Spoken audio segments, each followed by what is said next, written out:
Hola, buenas tardes y bienvenidos a todos una vez más a nuestras sesiones de Weberinar. Hoy nos acompaña Santiago Alonso abordando el tema de los secretos de una reparación duradera de hormigón. Como sabéis, al final de la sesión tendremos unos 10 minutos para que nos hagáis alguna consulta. Si alguna de ellas no las podemos contestar, lo haremos a través de correo electrónico. Y como sabéis, todas nuestras sesiones se graban y se cuelgan en nuestro canal de YouTube. Espero que disfrutéis esta sesión y bienvenidos una vez más. Gracias. Hola, buenas tardes. Como ha comentado mi compañera Cristina, soy Santiago, trabajo en el departamento de marketing en la línea de mortero solución, ¿vale? Ya sea mortero de reparador o impermeabilización, ¿vale? Con esta webinar y la de dentro de 15 días, pues haremos un pequeño ciclo referente a los reparadores de hormigón, ¿vale? La de hoy será una presentación un poco más general, o sea, hablaremos sobre todo de generalidades del hormigón, de las patologías que sufren el hormigón y luego cómo debemos reparar ese hormigón con los reparadores de hormigón, las fases que tienen estos reparadores de hormigón y por último pues hablaremos sobre los tipos de hormigón o cómo elegir los reparadores de hormigón, ¿vale?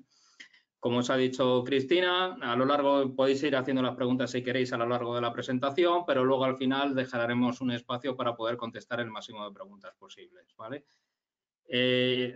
Las que no podamos contestar a lo largo de toda la semana me comprometo a contestaros a través del email, ¿vale? Pues si os parece empezamos con la presentación.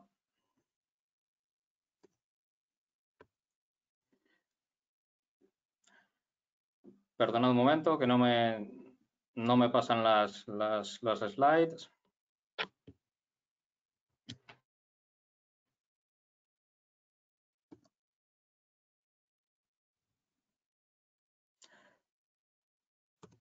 Perdona, Santi, ¿tienes el pause puesto? No.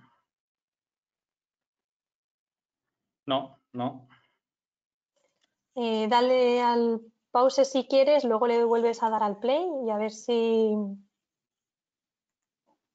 Vale, a ver, seguís viendo la presentación, ¿no? Se sigue viendo la primera slide, La ¿no? carátula, sí. Ahora no vemos.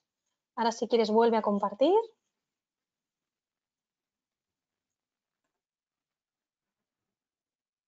Disculpad, cosas del directo. Sí, ahora se ve, ¿no? Sí, ahora se ve. Ahora, ya Ahora estamos, sí. ¿no? Ahora veis el índice, ¿no? Vale. ¿Me lo confirma Todo Cristina? correcto. Sí, todo correcto, Santi. Vale, perdonad entonces, ¿vale? Bueno, como os decía inicialmente, veremos unas generalidades de lo que es el hormigón, veremos lo que son las patologías asociadas a los problemas que puede tener el hormigón. Hablaremos un poquito de la normativa de los reparadores de hormigón, cómo reparar un hormigón y sí que luego veremos al final los tipos de reparadores y cómo elegir el tipo de reparador a la hora de hacer una reparación, ¿vale? En función de la patología, ¿vale? Como casi todo el mundo sabréis, el hormigón pues consta de 4 componentes principales. Uno es el conglomerante, el cemento, que puede ser de varios tipos, puede ser de tipo Portland, puede ser aditivado este tipo Portland con algún tipo de adición activa, o puede ser de otro tipo, como puede ser aluminoso o puede ser incluso de tipo calcáreo, ¿vale? Es lo que le va a dar al final las resistencias o ciertas propiedades mecánicas, sobre todo al hormigón. Pero aparte de este conglomerantes o de esta mezcla de conglomerantes, también tiene una mezcla de áridos, ¿vale? Con unos distintos tamaños de áridos que le van a dar también ciertas propiedades al hormigón. Y sobre todo, quien le va a dar a las características especiales va a ser las pequeñas cantidades de aditivos que le vamos a añadir a este hormigón. En función de estas pequeñas cantidades y del tipo de aditivo, las propiedades van a ser bastante diferentes, ¿vale? Como sabéis, es una mezcla en polvo que luego hay que aditivarlo con agua para que desarrolle todas las propiedades. Esta cantidad de agua también va a ser importante porque le va a dar una mayor porosidad o menor porosidad al hormigón y, por tanto, una mayor o menor durabilidad al hormigón, ¿vale? Si a este hormigón le añadimos lo que son las armaduras corrugadas, que corrugadas son armaduras de hierro, ¿no? O de acero únicamente, que están estriadas para que la adherencia sea del hormigón sea mayor sobre estas armaduras, pues tenemos lo que es el hormigón armado, ¿vale? La compatibilidad de lo que es el hormigón con el hierro es bastante buena, la adherencia es bastante buena de los dos componentes, y lo que le va a dar estas armaduras es que el hormigón resista a este tipo de fuerzas con mayor facilidad, ¿vale? A fuerza de tipo de compresión, de tracción, flexión, torsión o bien de corte o de cizalladura, ¿vale? ¿Qué tenemos al final? Pues tenemos una masa compacta, una estructura compacta, pero sí con cierta porosidad, ¿vale? Esta porosidad que tiene en el interior este sistema, pues va a hacer que el hormigón sea más o menos durable, ¿vale? Que le afecte más ciertas patologías o menos, ¿vale? ¿De qué va a depender la durabilidad del hormigón? Pues principalmente por la interrelación o la reactividad que va a tener el hormigón con agentes medioambientales que le rodean, ¿vale? ¿De qué va a depender esa reactividad? De esa reactividad, pues de la permeabilidad del hormigón. Cuanto más permeable sea el hormigón, más reactividad va a tener con estos agentes medioambientales. Más posibilidades hay que estos agentes ambientales deterioren lo que es la estructura del hormigón, ¿vale? ¿De qué depende la permeabilidad del hormigón? Pues de estos factores, de todos estos factores que veis aquí, ¿vale? Uno muy importante es la relación agua-cemento, ¿vale? Cuanto mayor es la relación agua-cemento, cuanto más agua le metemos para hidratar a un hormigón, mayor va a ser la porosidad del hormigón. Cuanto mayor es la porosidad del hormigón, más permeable, más posibilidad que estos agentes medioambientales agresivos puedan penetrar y reaccionar dentro de la estructura del hormigón, ¿vale? La relación de áridos también es una relación bastante importante, ¿vale? Porque nos va a dar distintas porosidades también, o distinta estructura o compacidad dentro del hormigón que le va a hacer más o menos permeable. Por supuesto, la concentración de los agentes. Cuanto mayor concentración sean los agentes ambientales, más facilidad hay que penetren dentro del hormigón y se produzcan las reacciones patológicas que se producen en el hormigón, ¿vale? El tipo de cemento también es bastante importante, que tenga adiciones, que no tenga adiciones, que sea Portland, que no sea Portland. También va a influir mucho en la estructura definitiva o de la estructura del hormigón endurecido, de tal manera que también va a ser muy importante en que los agentes penetren o no dentro de esa estructura. Los aditivos también, los aditivos van a ser importantes. Cuanto más, sobre todo el aditivo de tipo plastificante, cuanto más plastificantes o cuando echemos una cierta proporción de este plastificante, menor cantidad de agua vamos a necesitar para hidratar el cemento. De tal manera, menos poroso, menos permeable, más durabilidad, porque va a ser menor la posibilidad de que los agentes penetren, ¿vale? Y por supuesto, si le damos al hormigón una película protectora, ya sea un impermeabilizante, un hidrofugante, algo que evite que penetren estos agentes medioambientales, la durabilidad será mucho mayor del hormigón, ¿vale? ¿Cuáles son las patologías principales del hormigón? Pues las patologías que afectan a lo que es al propio hormigón, o bien las patologías que hacen que se degrade la armadura que hay dentro del hormigón por el fenómeno de la corrosión, ¿vale?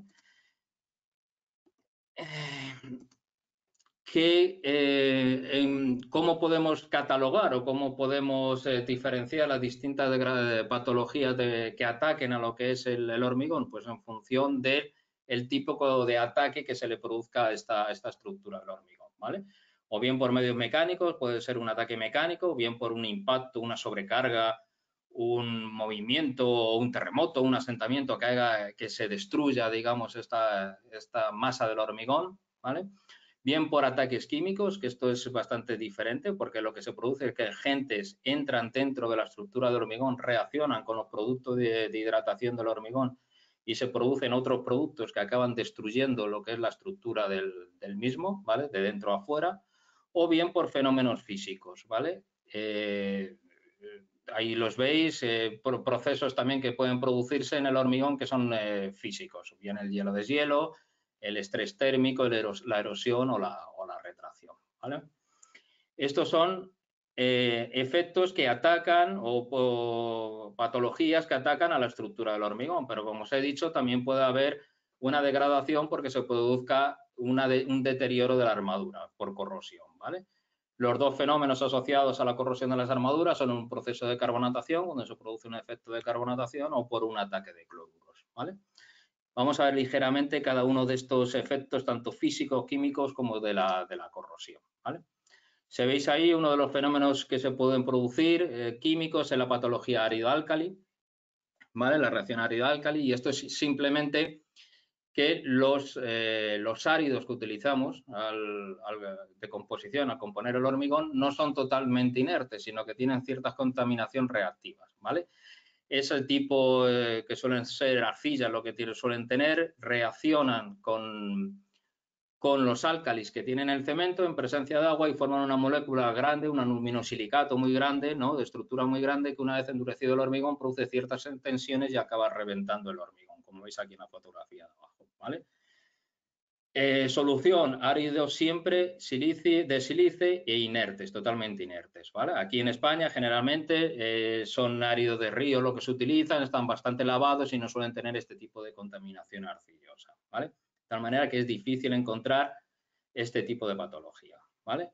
Luego también puede producirse un ataque ácido. Si el hormigón está en contacto con disoluciones acuosas o con terrenos acuosas con pH ácido, acabará degradando por disolución, por ataque al propio gel CSH del hormigón y acaba disolviéndose o por ese pH ácido que tienen esas disoluciones que están en contacto con el hormigón, ¿vale?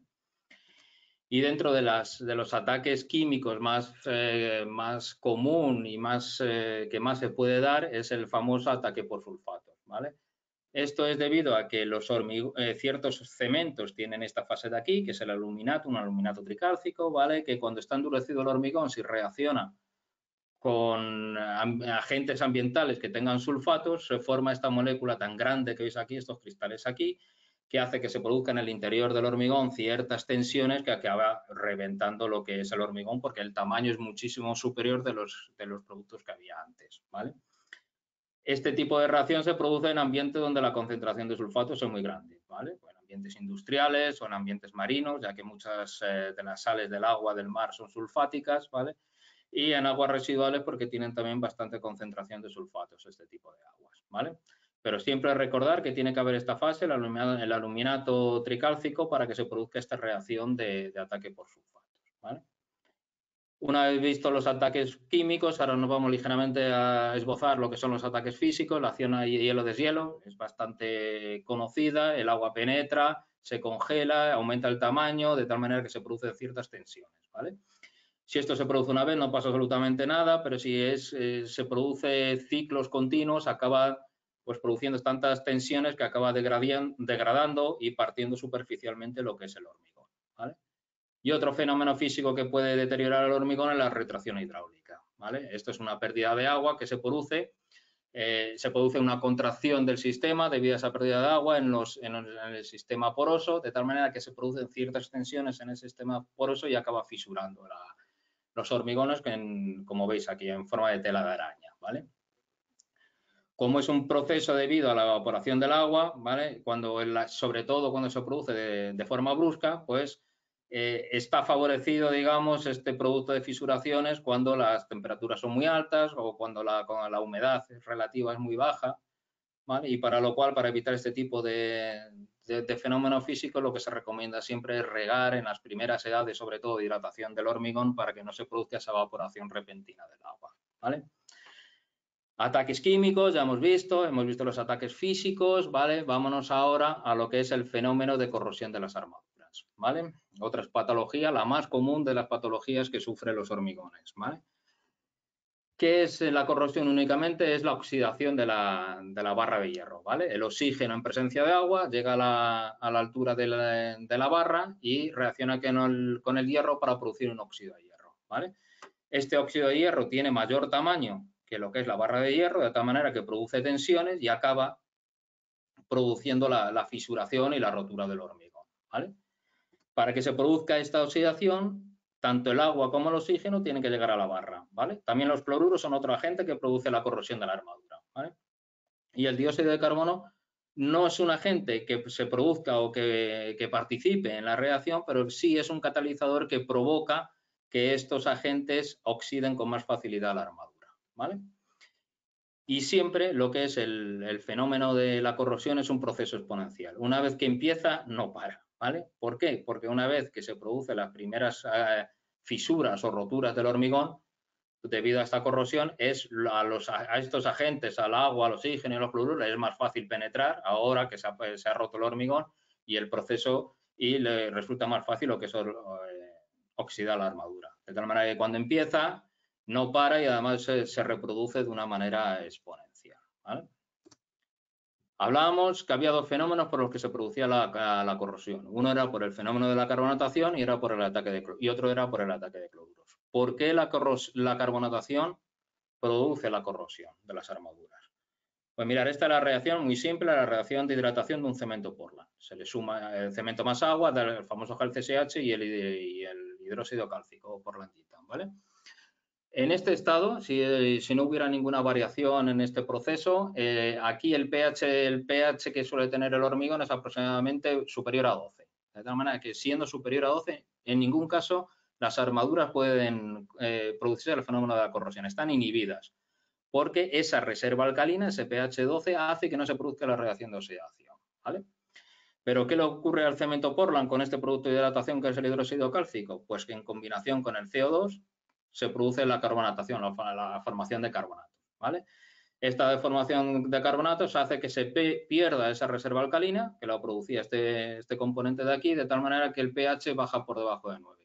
Ya las armaduras entonces se pueden corroer, ¿vale? Porque el pH se nos ha bajado, ¿vale? Entonces, cuando el frente de carbonatación avanza hacia las armaduras, el oxígeno entra en contacto con el hierro y se produce el fenómeno de la oxidación, ¿vale? Aquí tenéis el ejemplo o el test de la fenolftaleína que nos hace ver cómo avanza el frente de carbonatación. Y esta corrosión, por carbonatación suele ser bastante homogénea, es decir, toda la barra acaba estando oxidada, ¿vale? Porque el frente de carbonatación, digamos que es bastante continuo. Entonces, acaba produciéndose el efecto de la corrosión en todo lo que es la armadura, ¿vale? Otro agente que puede producir este fenómeno de corrosión, pues son los cloruros, ¿vale? Aquí es diferente, aquí los cloruros penetran también por la estructura del hormigón, llegan hasta la armadura y lo que hacen es picotear, es decir, picotear la armadura de tal manera que favorece luego que se produzca el fenómeno de la oxidación, ¿vale?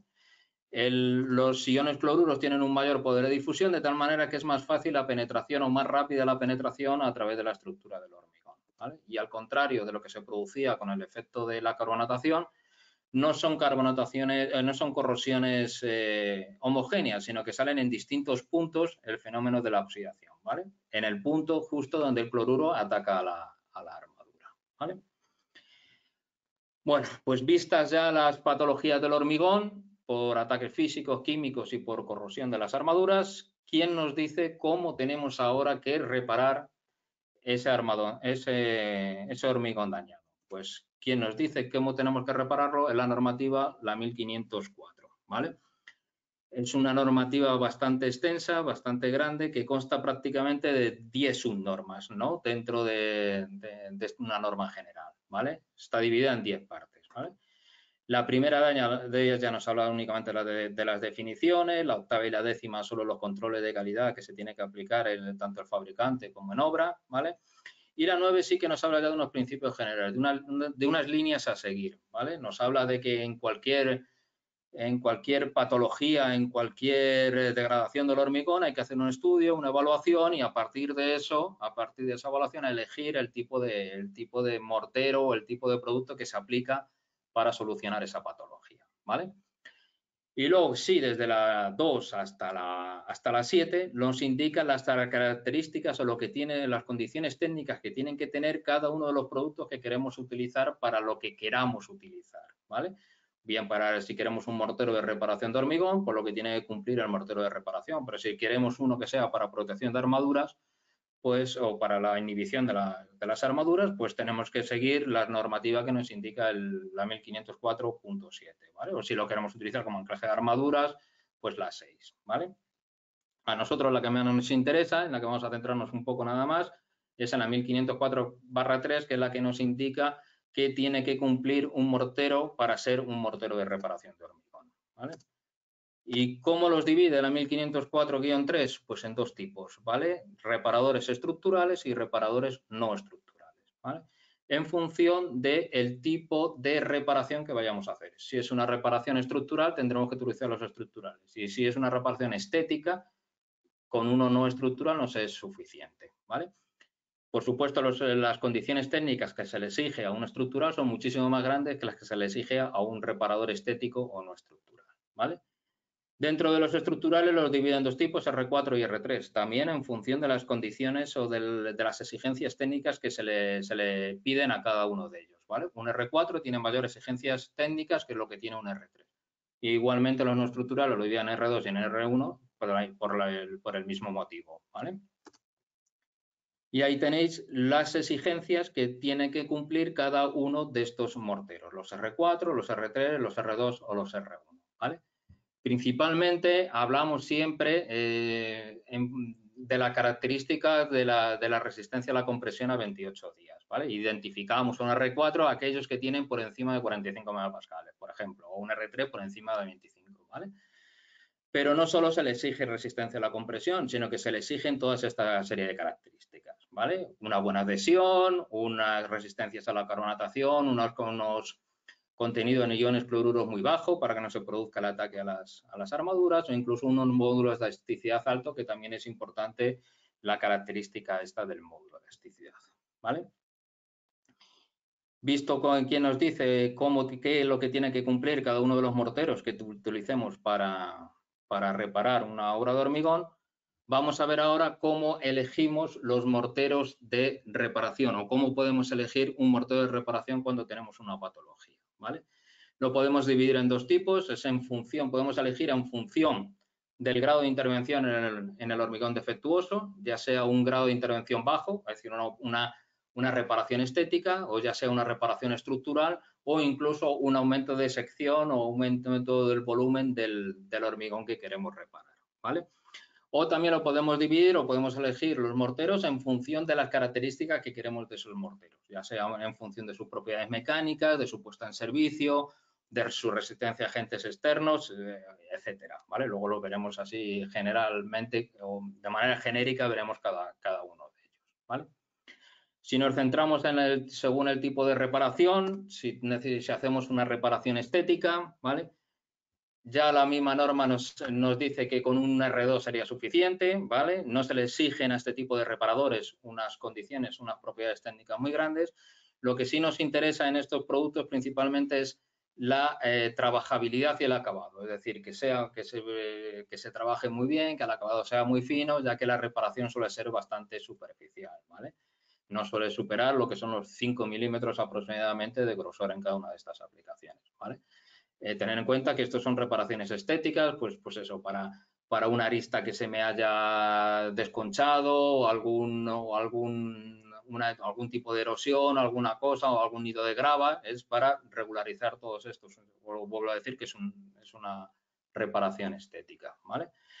Generalmente son morteros con cemento Portland que llevan alguna adición activa. Esta adición activa, que en general o puede ser o principalmente es el humo de sílice, hace que la estructura final del hormigón sea muchísimo más densa y evite la penetración de esos agentes ambientales que pueden dañar al hormigón, ¿vale? Como cualquier reparación, siempre inicialmente hay que preparar el soporte, ¿vale? La consistencia del hormigón a reparar tiene que ser la suficiente para poder aplicar nuestro reparador estético, ¿vale? Para que no haya problema de adherencia, ¿vale? Bien por medios físicos, incluso con un cepillado puede ser, o bien con un chorreo de arena, o si tiene alguna mancha o algo y no somos capaces de eliminarla con este tipo de ataques físicos, nos tendremos que ir a un ataque químico con ácido o alguna cosa, bien lavado luego después para evitar que luego haya problemas con el mortero estético, ¿vale? Una vez preparado el soporte, hacemos la aplicación del reparador, ¿vale? En capa fina y generalmente con un acabado, con una trabajabilidad buena y un acabado liso, ¿vale? Y luego, si queremos proteger más todavía lo que es la reparación, hagamos una película de protección de esta reparación, bien con algún tipo de hidrofugante o con un impermeabilizante, con una pintura que nos proteja de los agentes externos, de que lo ataque desde fuera al hormigón, ¿vale? Hemos visto la reparación estética, ahora nos vamos a ver lo que es la reparación estructural, ¿vale? siempre antes de una reparación estructural hay que evaluar la patología que tiene el hormigón. ¿Por qué se ha degradado el hormigón? ¿Vale? Eso hará que utilicemos luego un reparador con unas características que nos protejan de esa patología para que no se vuelva a repetir. ¿Vale? Y aparte también hay que analizar las características técnicas del hormigón a reparar, ¿vale? El soporte sobre el que vamos a hacer la reparación, ¿vale?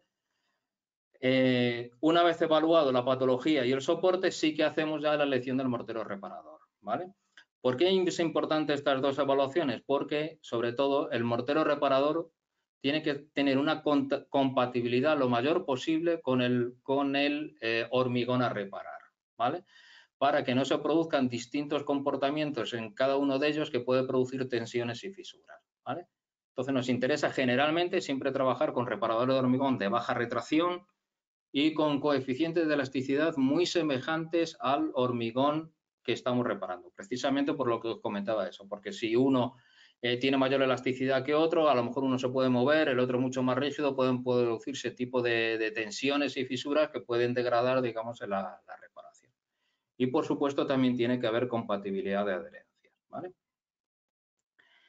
¿Cómo son las fases? ¿Cuáles son las fases que en una reparación estructural? Pues aquí las tenéis. Generalmente son 3 o incluso 4 fases en las que se divide esta reparación estructural. Al igual que hablábamos cuando hacíamos una reparación cosmética, inicialmente hay que preparar el soporte, ¿vale? El hormigón tiene que tener una consistencia adecuada y una vez que el hormigón tiene una consistencia adecuada, también lo que hay que hacer es un limpiado de la corrosión de la armadura. Bien, bien con un cepillo o bien si se necesita una limpieza más exhaustiva con un chorreo de arena, incluso a veces que se lijan incluso ligeramente para quitar ese tipo de óxido, ¿vale?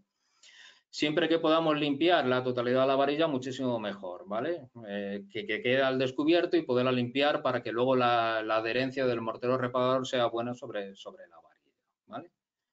Una vez que hemos preparado el soporte, lo que se hace es proteger la varilla, ¿vale? Con una imprimación inhibidora, ¿vale? Este tipo de imprimación inhibidora puede actuar de dos maneras, o bien de manera física, es decir, creamos una película que hace que el oxígeno nunca esté en contacto con la varilla, de tal manera que nunca se puede oxidar, o bien de una manera química, que se crean unas condiciones, la imprimación crea unas condiciones en la varilla que no permite que la reacción se produzca. Son cuestiones de pH, cuestiones de potenciales, hace que no se produzca esa reacción de oxidación, ¿vale? Una vez protegida la armadura, lo que tenemos que seguir, o en algunos casos sí que se recomienda un promotor de adherencia, ¿vale? Para que luego no haya problemas de adhesión del mortero reparador, ¿vale? Una vez preparado el soporte y una vez protegida la varilla, lo que sí que se hace ya luego es aplicar el mortero de reparación, ¿vale? O de forma manual o de forma proyectada, se aplica el mortero de forma tixotrópica, ¿vale? Lo que pasa que en muchos casos estos morteros, en función de su granulometría, el acabado es bastante grueso, bastante vasto, entre comillas, ¿vale? Y se necesita luego un acabado estético para que el acabado sea, nunca mejor dicho, estéticamente correcto, ¿vale? E incluso lo proteja más de la intervención de los agentes externos, ¿vale? Hay veces, igual que hemos hablado antes, que incluso una vez acabado esta reparación, lo que sí se le suele dar es alguna capa protectora, ya sea de un hidrofugante o un impermeabilizante, para protegerlo más, sobre todo, de los agentes externos, ¿vale? Hemos visto lo que es una reparación cosmética, hemos visto lo que es la reparación estructural, vamos a ver un refuerzo de estructuras o una reparación de aumento de sección, ¿vale? Este tipo de reparaciones es aumentar el tipo de reparador o la sección que estamos reparando del hormigón. Casi siempre tiene que ser encofrados, ¿vale? Y siempre se suele utilizar casi siempre un reparador estructural fluido, ¿vale? De unas altas resistencias. Se necesita unas altas resistencias, para lo que siempre nos tenemos que ir entonces a un reparador fluido R4, ¿vale? Este tipo de reparadores también se utilizan a la vez como rellenos y anclajes estructurales. Nos pueden servir también para este tipo de aplicaciones, ¿vale? Se le suele pedir siempre altas y rápidas propiedades mecánicas, ¿vale? y que generalmente no sean bombeables, porque si no, trabajarlo encofrado es bastante complicado trabajarlo a mano, ¿no? Que no sea bombeable el producto.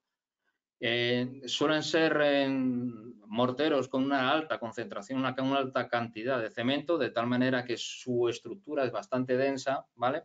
Y hace que esta estructura densa o compacta haga que también sea resistente a sulfatos y agua de mar. Suelen ser morteros que tienen esa propiedad, ¿vale?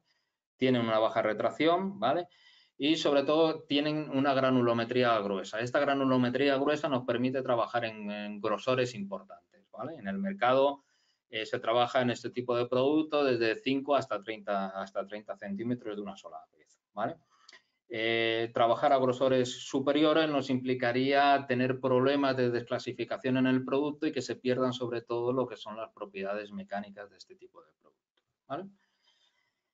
Bueno, pues si hemos visto ya lo que es la elección de los reparadores en función del tipo de reparación que tenemos que hacer, ya sea estética, ya sea estructural o ya sea de refuerzo de estructuras, ¿vale?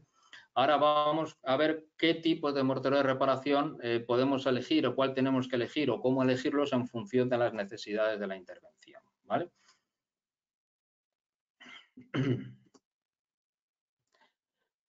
Bueno, aquí veis, en función de las propiedades técnicas, podemos elegir, podemos hacer una elección del mortero en función de sus propiedades mecánicas, en función de que sea resistente a los agentes agresivos, por ejemplo, cuando trabajemos en reparaciones en primera línea de mar o cuando haya una concentración de agentes industriales también importante, pues tendremos que utilizar un mortero de reparación de este tipo.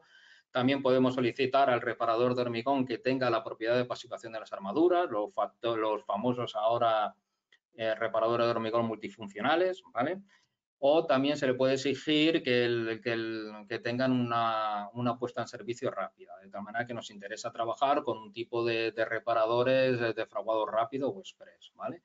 O incluso también le podemos pedir al reparador que tenga un acabado, un distinto tipo de acabado, ya sea grueso o ya sea fino, para evitarnos ese acabado con otro reparador estético, ¿vale? En función de las propiedades mecánicas,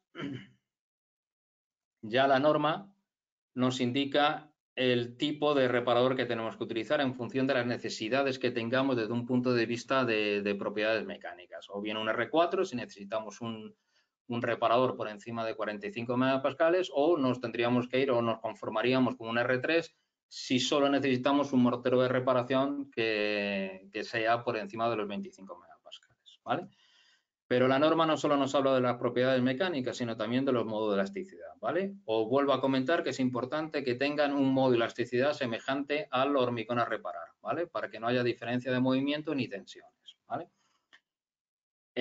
Casi siempre optamos siempre con un R4 para hacer los tipos de reparaciones, ¿vale? O casi todo el tipo de reparaciones, pero no siempre el más recomendado es el que mejores propiedades técnicas tiene, que es el R4, ¿no?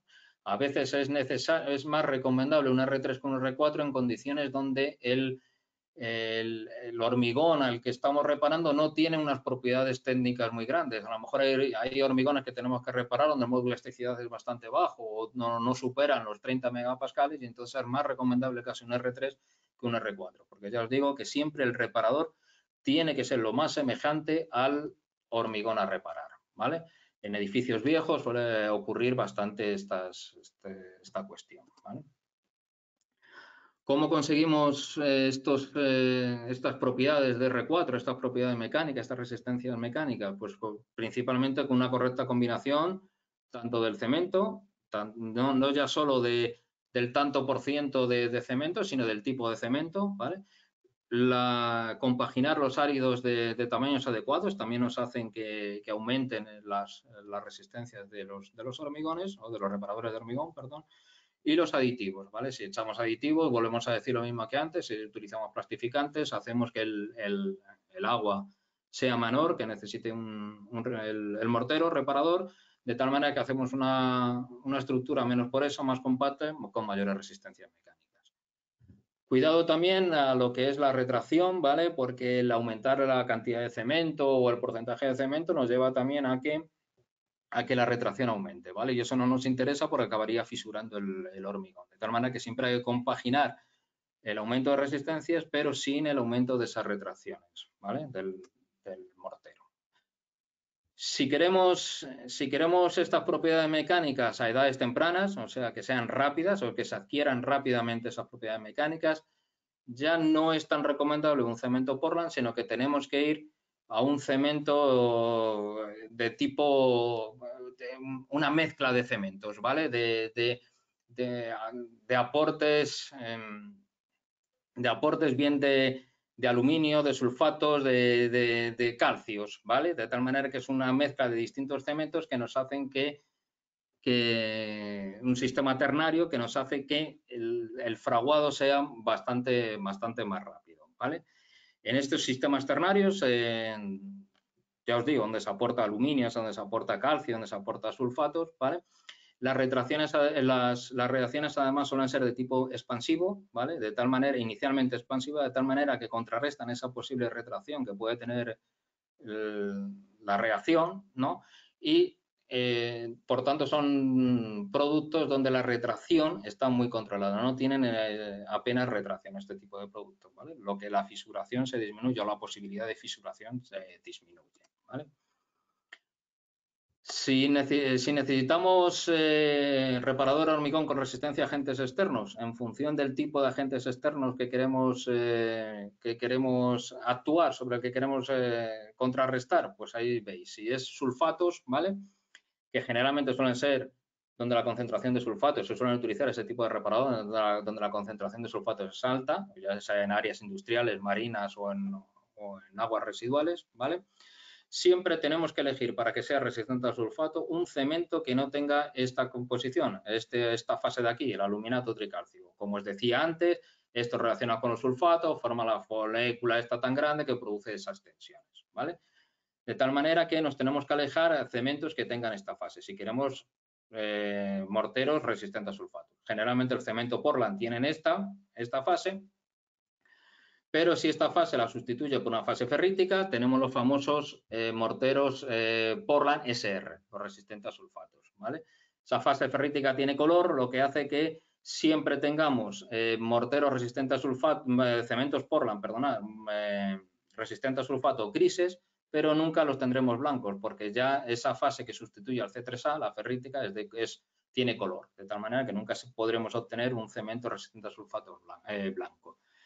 Otra posibilidad es utilizar esos cementos ternarios de los que hemos hablado antes, donde esta formación de tringita se hace en edades tempranas, cuando está en estado plástico, todavía la reacción, el hormigón, de tal manera que ese aumento de volumen es capaz el mortero de absorberla. Ya te digo porque está todavía en fase plástica, ¿vale? Si queremos un mortero resistente a ambientes marinos, pues tiene que cumplir dos condiciones. Uno, que sea resistente a sulfatos, o sea, tiene que cumplir todo esto que hemos hablado antes, y además tiene que tener resistencia a cloruros, ¿vale? Para que no se produzca la oxidación de las armaduras. ¿Cómo se consigue? Con estructuras, con cementos que den lugar a estructuras compactas en el mortero, ¿vale? De tal manera que la penetración de cloruros esté impedida y no llegue nunca a la armadura ni se produzca el fenómeno de la corrosión, ¿vale? Otro agente externo que puede ser es el CO2, ¿vale? ¿Cómo son los morteros de reparación resistente a la carbonatación, ¿vale? Pues generalmente debe ser un cemento no Portland, porque ya os he dicho, el cemento Portland tiene este hidróxido cálcico de aquí que reacciona con el CO2, formaba los carbonatos y se producía el fenómeno de la corrosión, ¿vale? De tal manera que siempre, para que no se produzca el fenómeno de la corrosión, el pH se tiene que mantener bastante alto, ¿vale? Hay que utilizar cementos no Portland. En los sistemas ternarios que hemos hablado antes no tienen este producto de hidratación, el pH es 11 y siempre se va a mantener constante porque no se va a producir ese fenómeno de la carbonatación, ¿vale?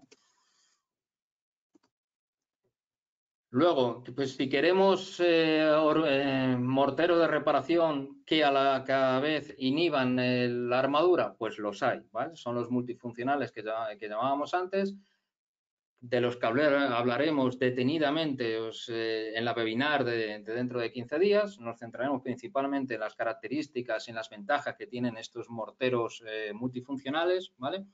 Y esto consiste en introducir el aditivo inhibidor dentro del mortero reparador. De tal manera que el mortero no solo va a reparar, sino que además va a inhibir la armadura, ¿vale? Va a cumplir la 1504-3 como reparador y la 7 como inhibidor o protector de las armaduras, ¿vale?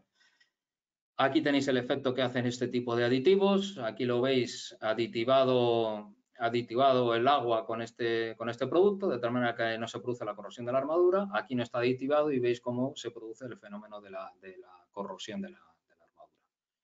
Actúa como un inhibidor químico, es decir, crea una serie de condiciones, ¿no?, que evita o no hace posible que la reacción del oxígeno en presencia de agua actúe con el hierro para formar los óxidos de hierro y la oxidación de la armadura, ¿vale? Luego, en algunos casos, necesitamos cementos o morteros de reparación de fraguado rápido, porque queremos una puesta en servicio lo antes posible, ¿vale? En caso de trabajos de altura, en caso de que estemos en mitad de una obra y necesitamos hacer una media caña o una cierta reparación y queremos que seque lo antes posible para continuar con la obra, o bien cuando estamos arreglando alguna cosa y queremos que el tráfico vehicular o el tráfico peatonal sea lo antes posible y que nos interesa entonces que la puesta en servicio sea lo antes posible. Entonces tendremos que trabajar con morteros de reparación de fraguado rápido o express, ¿vale? Casi todos estos morteros suelen trabajar con el sistema ternario que hemos hablado antes, ¿vale? En función de las proporciones de cada uno de estos tres cementos, de estas tres fases, ¿vale?, conseguiremos un fraguado más express o más rápido o menos express, ¿vale? Pero podemos trabajar desde fraguados desde 10 minutos que empieza a fraguar a 15 hasta 45 o una hora, ¿vale? Los reparadores de fraguado estándar suelen ser casi todo con la química del cemento Portland, ¿vale? Y estamos hablando de fraguado pues alrededor de 3 horas, una cosa así, en comparación con estos que ya te digo que se puede jugar hasta bajar hasta los 10 minutos el tiempo de fraguado, ¿vale? Y por último también podemos elegir el tipo de reparador en función de su acabado, ¿vale? Podemos tener un acabado grueso, más vasto, como os decía antes, entre comillas, ¿vale? Esto es debido a porque tiene una granulometría más gruesa. Esa granulometría más gruesa nos hace trabajar a mayores grosores por capa, ¿vale? Pero siempre si queremos un acabado estético necesitamos utilizar o dar por encima un mortero de acabado, ¿vale? Un mortero reparador de acabado estético de los que hemos visto antes, ¿vale? Pero también hay productos o morteros o productos donde el acabado es fino, ¿vale? Es, por supuesto, en una granulometría más fina que los anteriores. También se ve beneficiado de una mejor el acabado, no solo el acabado, sino la trabajabilidad o el cerrar o el alisar este tipo de productos. Es muchísimo más fácil que con los productos de arriba y no necesitan un acabado estético como necesita el acabado grueso. También es verdad que los grosores no se pueden trabajar con grosores tan altos como los anteriores por capa, ¿vale? Pues esto lo quería contar en general, ¿no? Sobre eso, sobre lo que son los reparadores, sus patologías, cómo elegir un tipo de reparador, ¿vale? Y por último sí que os quería presentar pues nuestra gama, la gama Weber de reparadores de hormigón, ¿vale? Nuestra nueva gama Weber Rep, que sale en este 2021, una gama completa, sencilla y segura, ¿vale? Hemos introducido en todos nuestros productos lo que es la propiedad de la inhibición de corrosión, de tal manera que nuestros productos no solo reparan, sino que también inhiben, ¿vale? Lo que hacen, ya os digo, una aplicación mucho más sencilla e incluso más segura, ¿vale? Aquí tenéis los productos que tenemos. Tenemos un reparador multifuncional, pero que os vuelvo a insistir, hablaremos en la webinar dentro de 15 días. Luego tenemos un reparador también R4 de altas propiedades mecánicas para espesores grandes, ¿vale? Aquí tenéis el que es el Grout 850, lo que es el mortero fluido para reparaciones encofradas fluidas, ¿vale?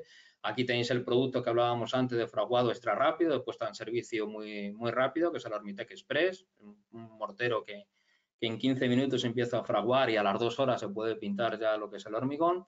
Y luego estamos aquí el Ormiesthetic, que no deja de ser para reparaciones estéticas. Y todos los demás eran para reparaciones estructurales. Aquí tenemos el que es para aplicado en capa fina para reparaciones estéticas. Pues nada más, esto es todo lo que quería contar. Me imagino que me hubiera gustado que hubiera sido de vuestro agrado. Sí que ha sido algo muy general. Ya os digo que dentro de 15 días, si queréis atenderme también, hablaremos más detenidamente sobre lo que son los morteros de reparación multifuncional. Y como os he dicho ahora, si queréis abrimos un debate sobre las dudas o las cuestiones que tengáis para preguntarme, ¿vale? Hola Santi, gracias por esta ponencia. Tenemos una consulta que nos han ido haciendo mientras estabas haciendo la charla. Es de Belén y nos pregunta, ¿cómo se puede conocer el módulo de elasticidad de un hormigón a reparar? Vale, el módulo de elasticidad es, bueno, es difícil de conocer. Hay que saber, hay que hacer un estudio, un estudio histórico de lo que es el hormigón. Es difícil con un método que no sea destructivo hacer el módulo de elasticidad, ¿vale? Entonces, la única posibilidad de estudiar o de tener una noción es ver qué tipo de cementos, qué tipo de áridos han utilizado en ese hormigón para poder tener una noción del módulo de elasticidad. Pero a menos es que directamente lo que es en obra no se va a poder saber el módulo de elasticidad. Igual que las resistencias mecánicas, sí que hay métodos ahora para hacer las medidas sin ser medidas destructivas. Esto es bastante complicado. Entonces, lo que hay que hacer es un estudio histórico de lo que se ha utilizado, el tipo de cemento que se ha utilizado en esa obra para saber más o menos el módulo de elasticidad. Vale, luego tenemos otra consulta de David Cerrillo que dice, buenas tardes, ¿tiene el mortero buen agarre, dinteles? ¿Cómo? ¿Tiene el mortero buen agarre, dinteles? No sé bien a qué se refiere. Es que no lo entiendo muy bien. David, si nos puedes aclarar por el chat un poco esta consulta, te lo agradeceríamos y así te podemos dar una respuesta. En principio no hay ninguna consulta más. Esperamos a ver si David nos contesta. Sí, esperamos un poquito. Si no, pues nos podéis enviar cualquier consulta a través del correo electrónico. Y a lo largo de la semana que viene o mañana incluso ir contestando a cualquier duda que vaya surgiendo más. Perfecto, pues mira, Santi dice, perdón, en las aristas de los dinteles. ¿Tiene el mortero buen agarre en las aristas de los dinteles? Los dinteles, bueno, es que no sé exactamente de la composición de esos dinteles, que son, si son morteros son también de hormigón pulido o alguna cosa de estos dinteles, para saber el agarre, porque si son de cualquier tipo de hormigón o las aristas de cualquier tipo de hormigón, la adherencia es perfecta, ¿vale? Sí que si estamos trabajando con algún tipo de soporte metálico o alguna cosa, entonces sí que tendríamos que darle un punto de adherencia para que el agarre sea lo mejor posible, ¿vale? Vale. Luego Ernesto nos consulta, ¿existe algún tipo de inhibidor de la corrosión de la estructura a modo de prevención de la futura aparición y protección de la estructura sin la necesidad de repicarlo? No sé exactamente si he entendido bien la pregunta. Es decir, directamente proteger la armadura sin llegar a la armadura, sin picar, digamos, al hormigón, sin llegar a la Necesidad armadura. de repicarlo, sí. A modo de Vale. prevención Sí, para una... es decir, los fenómenos de oxidación de la armadura se producen por dos fenómenos. Uno es la carbonatación y otro es por el ataque de cloruros, ¿vale? Entonces, para ello, ¿no? Tanto el CO2, digamos, tiene que penetrar dentro de la estructura del hormigón, o el cloruro tiene que penetrar dentro de la estructura del hormigón, llegar a la varilla y corroerla, ¿vale? Entonces, podemos darle cualquier tipo de imprimación al hormigón de tipo impermeabilizante o de tipo hidrofugante, ¿vale? Que no permita que penetren estos agentes. Incluso las reacciones de oxidación se producen en presencia de agua, o que no penetre el agua, de tal manera que si hacemos que no penetre con esas barreras, con cualquier tipo de esas barreras impermeabilizantes o hidrofugantes, conseguiremos que no penetre y no se produzca el fenómeno de oxidación de las armaduras, sin tener que llegar a pintar o a proteger in situ lo que es la armadura. Nos pone un ejemplo, dice, me refiero, por ejemplo, en un canto de forjado que ha aparecido algo de corrosión y algún punto a tratar, pero el resto está bastante bien. Pues eso es, pero estamos en contacto con la armadura, o si no estamos si es en contacto, si podemos llegar a la armadura, sí que podemos hacer la limpieza de la armadura y pasiva de la armadura. Si no estamos en contacto con la armadura, lo que podemos hacer es lo que he dicho, dar una capa superficial a ese hormigón de tipo impermeabilizante o de tipo hidrofugante para que no se penetren esos tipos de agentes que pueden seguir produciendo la corrosión de la armadura. ¿Vale? Vale. Luego Gabriel nos dice, ¿qué reparador recomendaría para pequeños desconchados en viguetas verticales entre paños de bloque que cierran a finca agrícola? Dice que llevan puestas desde 1981. Vale, eso es en función del grosor que tenga, que se pueda tratar. No sé la grieta, el grosor que puede tener, ¿vale? Pero siempre que pueda ser, si tiene un grosor suficiente, trabajar con un R4 porque el modo de elasticidad también va a ser más grande, va a ser capaz de aguantar cualquier movimiento más que cualquier otro más rígido. ¿Vale? Pero depende también del grosor. Si estamos hablando de grosores finos, tiene que haber por lo menos un grosor de más de medio milímetro para trabajar con este tipo de reparadores. Si no, a lo mejor una inyección de algún tipo de resina, pero ya inyectada, ¿no? Para rellenar esas fisuras sería lo más recomendable. Vale, hacemos unas 3 preguntas más, Santi, y las otras ya, si quieres, las contestamos vía correo electrónico.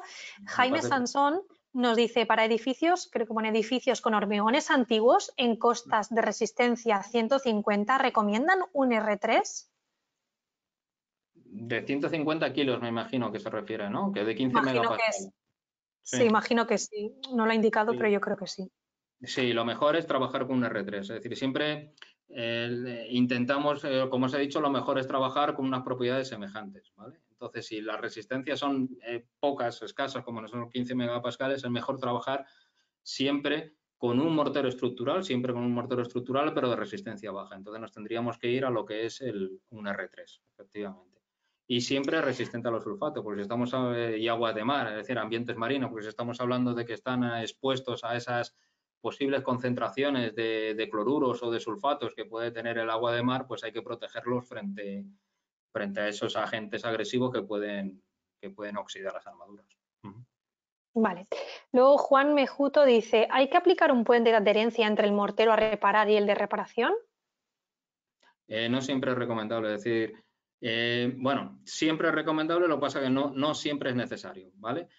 En general tienen suficiente cantidad de cemento, incluso de resina, lo que son los morteros reparadores de hormigón, para que la adherencia sobre el mortero a reparar o sobre el hormigón a reparar sea buena sin necesidad de un puente de adherencia, ¿vale? Lo que hay que asegurarse es que esté totalmente limpio, que tenga la cohesión suficiente el hormigón a reparar para que no haya problema de adherencia, ¿vale? Pero no es necesario darle un puente de adherencia. Vale, la siguiente dice Luis Fernández, en los multifuncionales, ¿hay que limpiar bien el óxido como en cualquier otro mortero reparador? Sí, igual.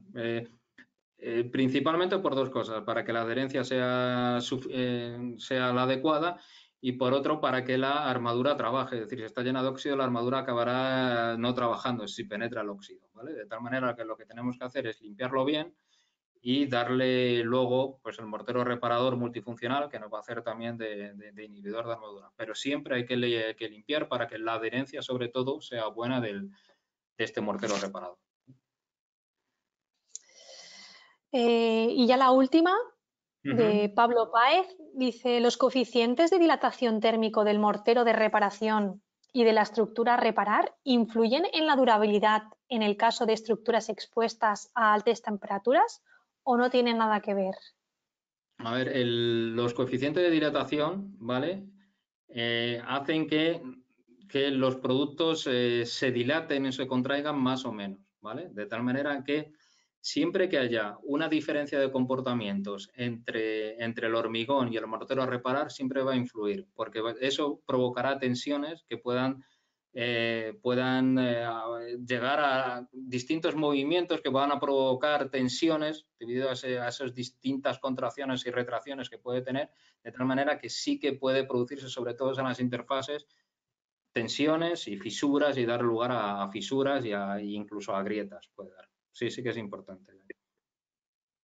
Vale, mira, hacemos la última, Santi, porque solo tenemos una y así. Vale. ¿Tiene Weber algún tipo de refuerzo para cuando la armadura ha perdido sus condiciones de resistencia por oxidación? De Francisco Capilla. No, nosotros no tenemos ningún... Lo que recomendamos siempre, si se pierden las propiedades de la armadura, lo que hay es sustituirla, ¿vale? Habría que quitarla y sí que anclarlas otra vez al hormigón para poder trabajar con una armadura en pleno rendimiento. Pero no tenemos ningún tipo de producto que pueda sustituir a lo que es o fibra de carbono o incluso fibras metálicas que puedan sustituir a las armaduras, ¿no? Al complejo de las armaduras.